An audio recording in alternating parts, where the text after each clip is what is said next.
Breaking ప్రపంచం ప్రయోగం విజయవంతం. శ్రీహరికోటలో SHAR అంతరిక్ష కేంద్రం నుంచి ఇస్రో చేపట్టిన PSLV-C-59 ప్రయోగం విజయవంతమైంది. సరిగ్గా సాయంత్రం 4:04 రాకెట్ నింగిలోకి దూసుకెళ్లింది. ఈ రాకెట్ ద్వారా యూరోపియన్ స్పేస్ ఏజెన్సీ చెందిన ప్రోబా-3లోని 2 ఉపగ్రహాలను ఇస్రో కక్షలో ప్రవేశపెట్టింది. ఈ ప్రయోగం ద్వారా సూర్యుడి వాతావరణంలో అత్యంత వేడి పొర అయిన సోలార్ కరోనాను అధ్యయనం చేయనున్నారు.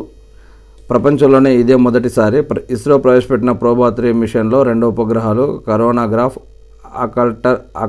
ఆకల్ట్ స్పేస్ క్రాఫ్ట్ ఉన్నాయి. వీటి మొత్తం బరువు 550 kg. ఈ ఉపగ్రహాలను భూమి చుట్టూ ఉన్న దీర్ఘవృత్తాకార కక్షలో ప్రవేశపెట్టి కృత్రిమ గ్రహణాన్ని సృష్టించనున్నారు. దీంతో సూర్యుడి బాహ్య వాతావరణమైన కరోనాను అధ్యయనం చేస్తారు. ప్రపంచంలో ఇలాంటి ప్రయోగాన్ని నిర్వహించడం ఇదే మొదటిసారి. ఇందులో 13 ఐరోపా దేశాలు, కెనడా భాగమయ్యాయట. అదేవిధంగా ప్రోబా-3 ప్రత్యేకత ఇదే, కృత్రిమంగా సూర్యగ్రహణాన్ని సృష్టిస్తాయట. దానికి సంబంధించిన డీటెయిల్స్ ఎక్కడ ఉన్నాయి, ఇదంతా కూడా మనం వేటూ న్యూస్ నుంచి తీసుకున్నది.